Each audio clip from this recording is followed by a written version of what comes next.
What are your members telling you about the impact of American tariffs on the UK automotive sector? Where companies are affected directly, it's severe, it's significant, and it's immediate. And how soon do you think many of these firms may need to start laying off workers? These are highly talented people. We can't afford to lose them. So you'll do what you can to keep them, because it takes a long time to build up that skills. Once they go, it's very hard to get them back again. So they'll be doing all they can to see. Initially, can you divert production to another market?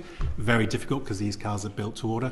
Can you sustain that level of employment for as long as possible until we get a deal? And that just underscores the importance, the imperative of getting an urgent deal. So how long have we got before we start seeing layoffs?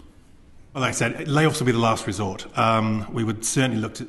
It's more a question of weeks rather than months. I'd see before you see some things like that. Steve Turner, have you got a sense from your shop stewards and your members on shop floors around the auto industry what kind of danger they feel they're in? Yeah, very real and immediate danger. We are seeing shift closures. And we are seeing the loss of agency workers in the first instance, of course. Temporary labour in the first instance, we'll try and defend those. But they are under threat right now, and some have gone already right now.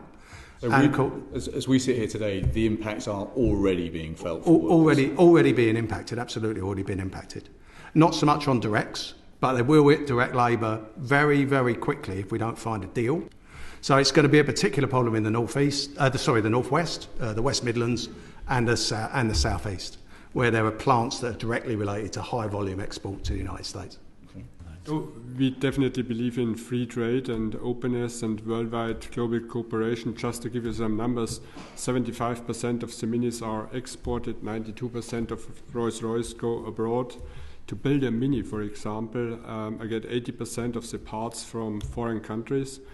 So it's a global connected supply chain, and it needs openness of borders and free trade. So we are in regular contact with the Department for Business and Trade, and we believe that it's the right approach to negotiate and find a solution. There has been a conversation about whether the UK should put retaliatory tariffs in place on the United States. Mike Hawes, is that a good thing to do or not? Not immediately, no. I think the UK approach has been the right one. Emphasising remaining cool, try and seek a deal. Jumping immediately to retaliatory tariffs or the threat of tariffs doesn't respond well, and again will lead to further tariffs elsewhere. Mr. Johnson, do you think retaliatory tariffs are a good idea? No. Okay, Mr. Turner? Well, it depends how long this goes on. If we don't find an early solution to this, then we're going to have to react. I mean, bullies only react to a certain course of action traditionally. We're into free trade. We've got no problem with free trade, but you've got an interruptant to free trade here with the United States. And so we are going to have to look at what we're going to do to protect. So we can take measures to protect the UK market, and we can introduce all sorts of incentives to keep manufacturing here in the UK. But ultimately, we're going to have to retaliate if we don't find a trade solution to this.